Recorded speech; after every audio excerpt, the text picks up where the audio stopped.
Halo semua, balik lagi di channel Toraokun. Sebelum pembahasannya dimulai, silahkan klik tombol subscribe dan aktifkan lonceng notifikasinya supaya kalian gak ketinggalan info dan teori terbaru seputar One Piece. Buat kalian yang mau informasi tambahan soal SBS atau databook, kalian bisa follow Instagram Toraokun. Di sana admin akan memposting soal SBS, databook, dan berbagai teori singkat. Sekarang lanjut ke pembahasan. Cerita dalam chapter kali ini menyoroti reaksi dari para penduduk Elbaf yang telah mengetahui kabar bahwa kelompok Yonko Luffy sudah datang ke pulau mereka. Sambil melihat poster buronan Luffy, mereka berkata, jadi ini orang yang dikatakan memiliki kekuatan Dewa Matahari Nika. Mereka bilang berarti selama ini Loki yang mengaku sebagai Dewa Matahari hanyalah kebohongan saja. Sudah sejak bertahun-tahun yang lalu, Loki mengklaim dirinya sebagai Dewa Matahari yang asli. Namun akhirnya mereka mengetahui fakta bahwa Yonko Luffy lah pemilik kekuatan Dewa Matahari itu. Mereka berkata, jika Loki yang merupakan Dewa Matahari palsu saja sudah sekuat itu, berarti Luffy yang merupakan Dewa Matahari yang asli pasti jauh lebih kuat. Mereka penasaran akan kehebatan dari si topi jerami itu. Selain menampilkan para warga, beberapa tokoh penting di Elbaf pun reaksinya diperlihatkan. Pertama, ada reaksi dari seorang raksasa yang sudah terlihat sangat tua. Dia merupakan salah satu tetua atau bisa dibilang orang yang sangat dihormati di pulau itu. Umurnya memang sudah sangat tua, dia berumur lebih dari 500 tahun. Umur raksasa memang sangat panjang, bahkan Dori dan Brogy saja yang belum terlalu tua untuk kalangan raksasa, umurnya sudah 160 tahun. Si tetua Elbaf itu bilang bahwa akhirnya setelah penantian panjang, sosok Dewa Matahari yang dia tunggu telah datang ke pulau Elbaf. Sambil memegang poster buronan Luffy, dia berkata, penampilan Luffy yang berwujud putih itu persis seperti yang dikatakan dalam sejarah soal Dewa Matahari Nika. Tetua para raksasa itu bilang, ada hal yang ingin dia sampaikan kepada si topi jerami itu yang berkaitan dengan soal rahasia dari kekuatan Dewa Nika. Sepertinya sosok raksasa tua ini akan berperan besar dalam peningkatan kekuatan Luffy di Pulau Elba. Kedua, ada reaksi dari kapten suatu kelompok bajak laut raksasa. Jadi selain kelompok bajak laut Giant Warrior dan bajak laut New Giant Warrior, masih ada lagi kelompok-kelompok bajak laut raksasa lain yang juga cukup populer. Salah satu dari mereka diperlihatkan bereaksi terhadap kabar kedatangan Luffy kali ini. Dia bilang bahwa dirinya sangat bersemangat menunggu si topi jerami itu yang katanya lebih kuat dari Loki. Ketiga, ada reaksi dari para tahanan di penjara Elbaf. Lokasi penjara itu ada di bagian terbawah pohon Adam. Jadi jika tempat Loki ditahan saat ini berada di bagian terbawah batang pohon Adam, lokasi penjara dunia bawah ini berada di bagian bawah lagi, atau bisa dibilang dunia bawah Elbaf. Jadi diketahui bahwa wilayah Pulau Elbaf tidak hanya luas dan menjulang tinggi saja, tapi juga ada wilayah-wilayah di bagian bawah tanah. Pantas saja dikatakan bahwa ukuran pulau ini jauh lebih besar dari pulau-pulau biasa. Karena selain pulau itu dihuni oleh para raksasa, tapi juga karena areanya yang mencakup seluruh tempat. Tidak hanya puncak pohon Adamnya saja yang menjulang tinggi, tapi juga di bagian akar pohon itu terdapat penjara bawah tanah. Para tahanan di penjara itu bilang bahwa mereka tidak sabar menunggu kekacauan di Pulau Elbaf, karena menurut ramalan yang pernah mereka dengar, jika sang pemilik kekuatan Dewa Nika itu tiba di Elbaf, akan memicu terbebasnya Loki dari rantai. Dan ketika Loki lepas dari rantai, maka perang Ragnarok Elbaf akan segera terjadi. Nah, ketika perang Ragnarok ini terjadi, maka akan memicu terbebasnya para tahanan di penjara itu. Karena kekacauan besar terjadi, dan kekacauan itu mencapai wilayah penjara. Dengan begitu, sebagian besar penjara pun akan mengalami kehancuran dan membebaskan para tahanan di sana.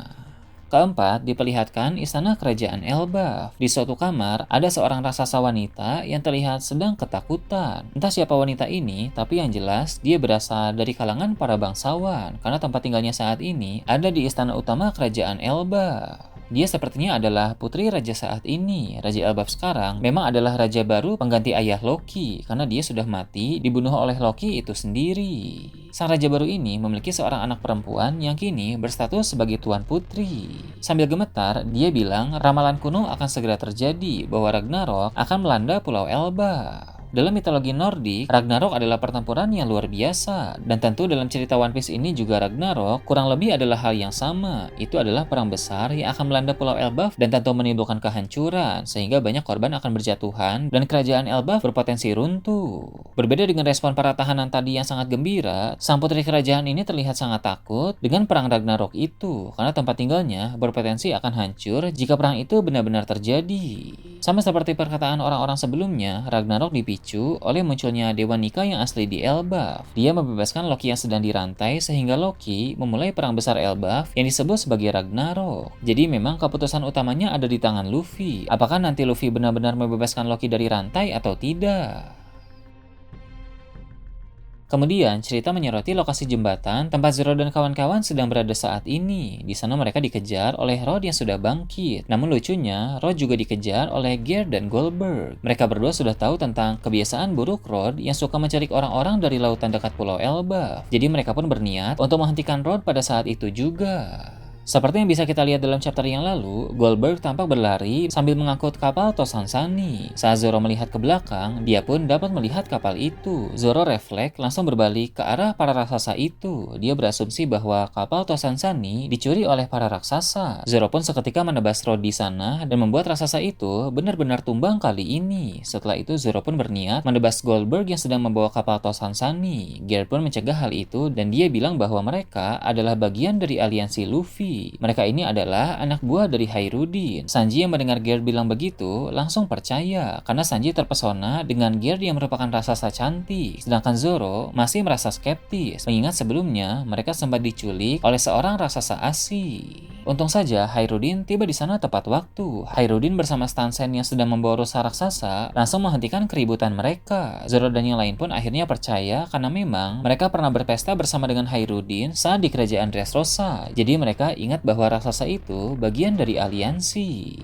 Keadaan pun kini menjadi tenang. Goldberg bilang dia tidak berniat mencuri kapal Tosansani. Dia justru membawa kapal itu dari ruangan Rod untuk dikembalikan kepada bajak laut topi jerami. Jadi di antara 5 raksasa ini yang punya sifat buruk hanya Rod saja, sedangkan yang lainnya adalah raksasa yang baik. Hairudin yang sudah tahu kelakuan dari Rod akan memberi hukuman kepada raksasa itu karena telah menyulitkan bajak laut topi jerami yang baru tiba di sana. Setelah itu, mereka pun bersama-sama menuju ke kediaman kelompok bajak laut New Giant Warrior. Hairudin juga sudah menangkap rusa raksasa untuk hidangan pesta penyambutan bajak laut topi jerami. Dalam perjalanan mereka, Hairudin bertanya di mana Luffy dan yang lain berada sekarang ini. Para kru pun bilang bahwa Robin, Franky, Brook, dan Jinbei masih berada bersama dengan Dory dan Brogy. Sedangkan Luffy, dia turun ke hutan bawah karena dia penasaran dengan suatu aura yang begitu kuat dari hutan tersebut. Mendengar itu seketika membuat Hairudin langsung menjadi panik karena dia bisa menduga bahwa aura kuat yang Luffy rasakan berasal dari Loki. Menurut Hairudin, akan berbahaya jika Luffy sampai bertemu dengan Loki. Namun para kru bilang bahwa tidak perlu khawatir karena Luffy adalah orang yang sangat kuat sehingga dia harusnya akan aman-aman saja. Namun Hairudin menjawab itu bukan hanya tentang kekuatan. Loki bukan hanya sekadar raksasa yang sangat kuat saja, tapi dia juga adalah sosok yang penuh dengan sifat licik dan tipu daya. Mereka juga tahu bahwa ada ramalan tentang insiden Ragnarok. Jika Dewa Nika tiba di Elbaf dan membebaskan Loki yang sedang dirantai, itu bisa memicu terjadinya perang Ragnarok. Hairudin sudah tahu bahwa Dewa Nika itu adalah Luffy, dan ketika Luffy bertemu dengan Loki di dunia bawah Elbaf itu, maka berarti ramalan mengerikan tentang Ragnarok akan segera terjadi. Nami pun berharap semoga saja Luffy tidak membebaskan Loki yang sedang dirantai. Setelah itu, Usopp bilang kepada Hairudin bahwa mereka sangat senang bisa berada di Pulau Elbaf. Mereka tidak mau jika Pulau Elbaf sampai hancur. Jika seluruh kru bajak laut topi jerami sudah berkumpul nanti, mereka ingin berpetualang di seluruh negeri itu. Sambil tersenyum, Hairudin bilang hal tersebut boleh-boleh saja, tapi itu akan memakan waktu yang cukup lama. Mengingat Pulau Elbaf sangat luas, jadi tidak akan bisa dijelajahi hanya dalam waktu beberapa hari saja. Butuh waktu yang cukup lama untuk melakukan itu. Menurut Hairudin, sekarang mereka sedang berada di salah satu wilayah Elbaf. Wilayah itu bernama Jotunheim. Seperti yang kita tahu, Jotunheim terinspirasi dari salah satu alam yang ada di pohon Yggdrasil dalam mitologi Nordik. Dalam mitologi tersebut, pohon Yggdrasil memiliki 9 alam. Itu artinya ada 9 wilayah juga yang ada di Pulau Elbaf, di mana salah satunya adalah Jotunheim tempat mereka berada sekarang ini. Akhirnya, mereka pun sampai ke kediaman Hairudin dan kawan-kawan. Setelah keadaan cukup santai, Hairudin pun mulai menceritakan sesuatu yang sangat penting. Sambil menunduk, dia bilang kepada Zoro dan kawan-kawan bahwa salah satu rekan mereka dalam armada besar bajak laut topi jerami yaitu Bartolomeo telah dihabisi oleh bajak laut Akagami. Hairudin bingung bagaimana harus menanggapinya. Di satu sisi, Bartolomeo adalah rekan, tapi di sisi lain, Shanks juga memiliki hubungan baik dengan para raksasa Elbaf. Zoro dan yang lain juga langsung kaget. Para kru terdiam seakan tidak percaya dengan hal itu. Zoro tahu bahwa Luffy juga merupakan teman baik Shanks, sehingga dia paham bahwa Luffy pasti akan bingung ketika mendengar berita itu nanti. Zoro pun di sana bilang, bagaimanapun juga Luffy saat ini adalah seorang Yonko. Sedekat apapun Luffy dengan Shanks di masa lalu, tetap saja dia harus menganggap Yonko lain sebagai musuh. Zoro pun bilang kepada yang lain bahwa jika nanti Luffy mendengar berita soal hal ini, Luffy harus tegas sebagai seorang kapten. Apalagi sekarang Luffy adalah Yonko. Jika sifat Luffy melunak hanya karena Shanks adalah teman di masa lalu, maka reputasi Luffy sebagai Yonko akan diragukan oleh orang-orang. Bagaimanapun juga, Bartolomeo adalah bawahan yang harus mereka lindungi. Jadi siapapun yang menyakiti para bawahan atau aliansi bajak laut topi jerami, maka Luffy dan para kru inti harus segera bertindak tegas. Nah itu tadi berbagai hal menarik pada chapter 1132.